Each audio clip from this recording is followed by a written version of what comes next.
Hello everyone, welcome to triple E study Telugu. ఈరోజు ఒక important concept అని చూద్దాము.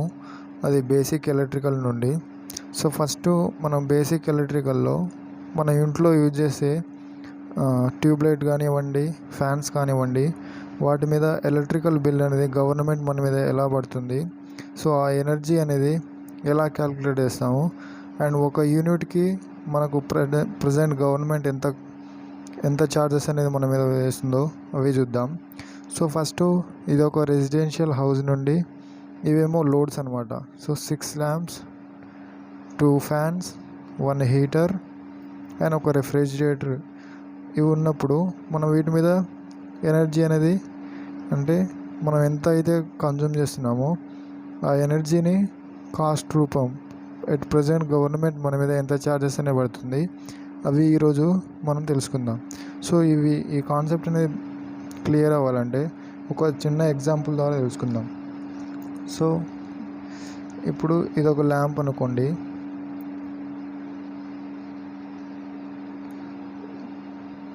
దీనికి మనం సప్లై అనేది ఇద్దాం. ఈ ల్యాంప్ యొక్క రేటింగ్ వచ్చేసి ఒక 60 వాట్ ల్యాంప్ అనుకోండి. దీనికి మనం ఇంట్లో కరెంట్ వోల్టేజ్ ఎంత వస్తుందంటే 240 వోల్టేజ్ అని వస్తుంది. సో ఇప్పుడు ఈ 60 వాట్ ల్యాంప్కి మనం 240 వోల్ట్స్ ఇచ్చినప్పుడు ఈ సర్క్యూట్లో అంటే ఆ ల్యాంప్ యొక్క కరెంట్ అనేది ఎలా ఫైండ్ అవుట్ చేయాలో ఫస్ట్ తెలుసుకుందాం. సో ఇప్పుడు కరెంట్ అనేది ఫైండ్ అవుట్ చేయాలంటే మనకు బేసిక్ ఫార్ములా వచ్చేసి power is equals to voltage into current. So ఇది వచ్చేసి బేసిక్ ఫార్ములా. సో ఇప్పుడు మనకు పవర్ ఆల్రెడీ ఇచ్చాడు, ఎంత 60 watts, and voltage 240 voltage. So ఇప్పుడు మనం ఈ కరెంట్ని ఫైండ్ అవుట్ చేద్దాం. సో ఈ వోల్టేజ్ అనేది మల్టిప్లికేషన్ ఉంది కాబట్టి ఇటువైపు వస్తే డివైడ్లో అవుతుంది. So power upon voltage is equals to current. Power ఎంత 60 వాట్స్ అపాన్ 240 వోల్టేజ్. సో ఇప్పుడు ఈ జీరో క్యాన్సిల్ అవుతుంది. 6 1s 6 4s. సో 1/4ని ఎలా రాసుకోవచ్చు, 0.25 యాంపియర్స్ ఆఫ్ కరెంట్ అనేది ఈ ల్యాంప్ అనేది అంటే ఈ ల్యాంప్లో అంత అమౌంట్ ఆఫ్ కరెంట్ అనేది ఫ్లో అవుతుంది. సో ఇప్పుడు అలాగే ఇప్పుడు ఇదే ల్యాంప్ అనేది ఎంత ఎనర్జీ అనేది కన్జ్యూమ్ చేస్తుందో చూద్దాం. So energy consumption by this lamp. So ఎనర్జీని ఎలా ఇండికేట్ చేస్తామంటే డబ్ల్యూతో ఇండికేట్ చేస్తాం. So energy is equals to ఆ ల్యాంప్ ఎంతైతే పవర్ తీసుకుంటుందో ఆ పవర్ ఇంటూ ఆ ల్యాంప్ యొక్క కెపాసిటీ, అంతే ఎంత టైం వరకు అది గ్లో అవుతుంది. ఫర్ ఎగ్జాంపుల్ ఈ ల్యాంప్ ఒక 8 అవర్స్ నుండి మనకు గ్లో అవుతుంది అనుకోండి. సో ఇప్పుడు పవర్ ఎంత 60 వాట్స్ ఇంటూ టైం వచ్చేసి 8 అవర్స్. సో ఇప్పుడు మనం 1 unit is called 1 kilowatt hour. So ఇప్పుడు దీన్ని మనం కిలోవాట్ అవర్లో మార్చాలంటే బై 1000 చేయాలి. సో ఇప్పుడు 0 క్యాన్సిల్ అవుతుంది. 6 8s 48, బట్ ఇక్కడ 100 ఉంది కాబట్టి 0.48 కిలోవాట్ అవర్ పవర్ని కన్జ్యూమ్ చేస్తుంది ఏంటి ఈ యొక్క ల్యాంపు. సో ఇదే కాన్సెప్ట్ మీద ఇప్పుడు మనకు ఈ రెసిడెన్షియల్ హౌస్లో ఎనర్జీ అనేది ఏ విధంగా క్యాలిక్యులేట్ అవుతుందో ఇప్పుడు మనం 1 by 1 చూద్దాం. సో ఫస్ట్ ఇది ఒక రెసిడెన్షియల్ హౌస్ అంటున్నాను. సో రెసిడెన్షియల్ హౌస్ అంటే ఈ విధంగా ఉంటుంది. సో ఇది ఒక రెసిడెన్షియల్ హౌస్ అనుకోండి.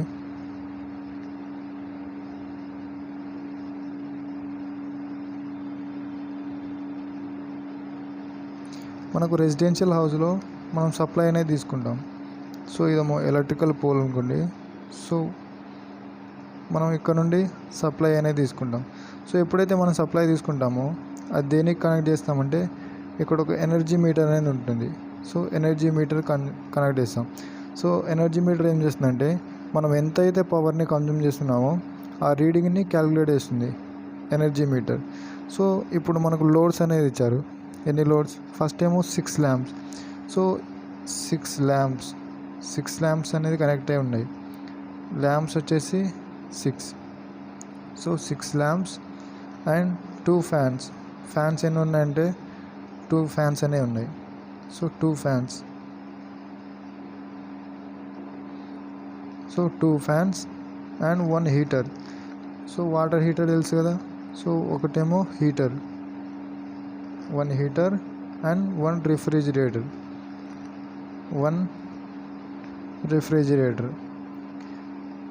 సో ఇదేమో హీటర్ అండ్ ఇది వచ్చేసి రిఫ్రిజిరేటర్.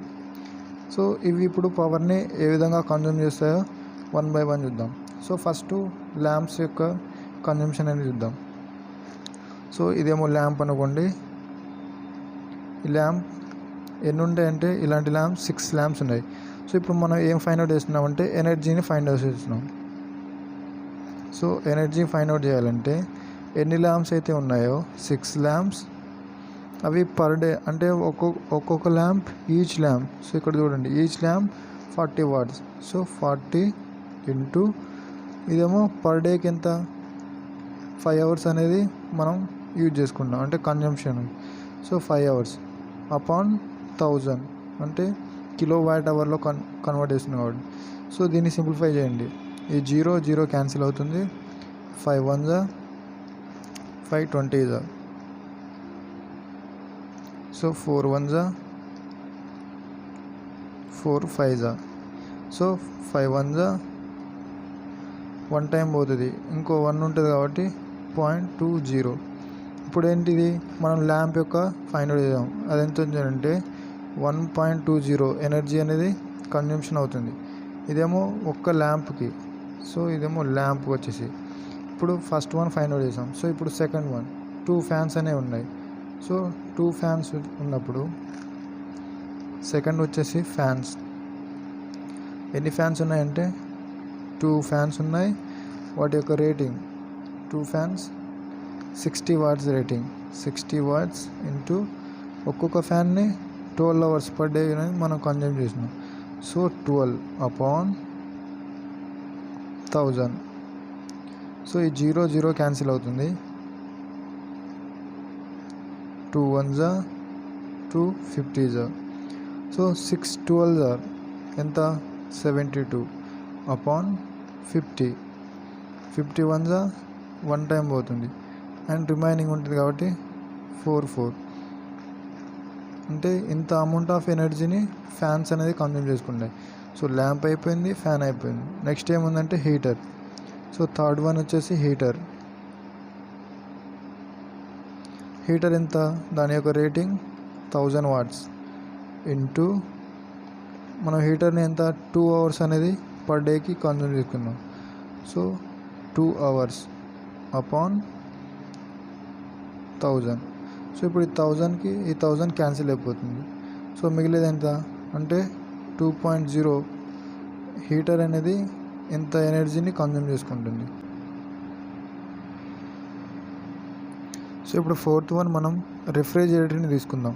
సో రిఫ్రిజిరేటర్ వచ్చేసి 250 watts into 10 hours upon 1000. So ఈ 0 క్యాన్సిల్ అవుతుంది. సో 25/10 ఉంది అంటే ఎంత వస్తుందంటే 2.5 అనేది వస్తుంది. సో 2.5. ఇదేమో ఫోర్త్ వన్ అంటే రెఫ్రిజిరేటర్ కేసులో. సో ఇప్పుడు ఈ అన్నిటిని యాడ్ చేయండి. ఏంటి, lamp plus fan plus heater plus refrigerator, ఈ అన్నిటి అంటే total energy. So total energy, ఈ ఎనర్జీస్ మొత్తంని యాడ్ చేయండి. సో మనకు ల్యాంప్ కేసులో ఎన్ని వచ్చిందంటే 1.20 ప్లస్ ఫ్యాన్ 1.44, హీటర్ వచ్చేసి 2 units అనేవి వచ్చినాయి. సో 2.0 ప్లస్ హీటర్ వచ్చేసి 2.5. సో 1 2 4 6 ప్లస్ ఈ 44.4 అంటే 7.14. ఇదేమో total energy consumed per day. ఇది ఎప్పుడంటే ఒక్క రోజులో. పర్ డేకి టోటల్ ఎనర్జీ ఎంత 7.14 అనేది కన్జ్యూమ్ అవుతుంది. మనకి ఎంత కావాలంటే పర్ మంత్కి కావాలి. So per month is nothing but 30. So 30 days, 1 monthలో 30 days ఉంటాయి కదా, 30 తీసుకోండి. సో దీన్ని ఇప్పుడు సింప్లిఫై చేయండి. So 7 3s 21 so 14 3s are 42. ఇక్కడ పాయింట్ ఉంది కాబట్టి పాయింట్ వేసుకోండి. ఇదేమో పర్ మంత్కి, పర్ మంత్ ఒక నెలకు 214 అనేది వచ్చింది. సో ఇప్పుడు మనం దీని మీద కాస్ట్ అనేది, సో మనకు గవర్నమెంట్ అనేది ఎలా ఛార్జెస్ తీసుకుంటుందంటే, ఇప్పుడు 0 నుండి ఒక 50 యూనిట్స్ అనేది కన్జ్యూమ్ చేశారనుకోండి, మనకు గవర్నమెంట్ 1.90 పైసా అనేది ఛార్జెస్ అనేది తీసుకుంటుంది. అదే ఇప్పుడు 50 నుండి ఒక 100 ఎబోవ్ తీసుకున్నారనుకోండి, అప్పుడు ఒక 2.50 అట్లా ఛార్జెస్ అనేది తీసుకుంటుంది. అండ్ అలాగే 100 నుండి ఒక 200 తీసుకున్నారనుకోండి, సో అప్పుడు 4.5 అని. అదే 300 కన్నా ఎక్కువ తీసుకుంటే 7.90. అండ్ అలాగే 400 to 500 తీసుకుంటే ఇలా 9 రూపీస్ అని, ఇలా ఛార్జెస్ అనేది వ్యారీ అవుతుంది. సో ఏమో స్టాండర్డ్ వాల్యూస్ కాదు, ఫర్ ఎగ్జాంపుల్ చెప్తున్నా మీకు.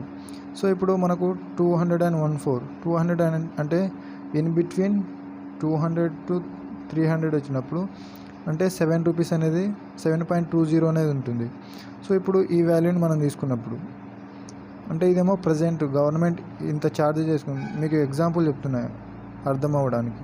సో ఇప్పుడు మనం ఈ కాస్ట్ని ఫైండ్ అవుట్ చేద్దాం. సో ఇది సింప్లిఫై చేయండి.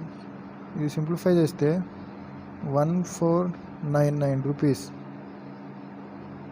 అంటే 1 మంత్కి మనకు ఇంత ఛార్జెస్ అనేది గవర్నమెంట్ నుండి మనకు బిల్ అనేది వస్తుంది.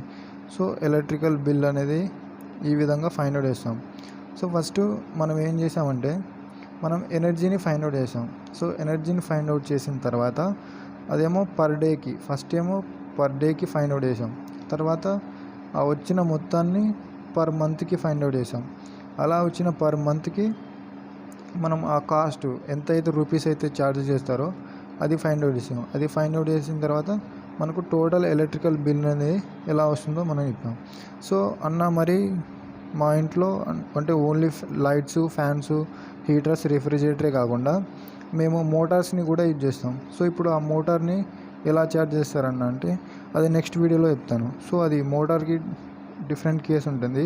సో ఇప్పుడు మోటార్ మీద మనం ఎలక్ట్రికల్ ఛార్జ్ అనేది ఎలా క్యాలిక్యులేట్ చేస్తావో నెక్స్ట్ వీడియోలో చెప్తాను. So thank you. I hope మీకు నచ్చింది అనుకుంటున్నాను. కమెంట్ చేయండి. Thank you.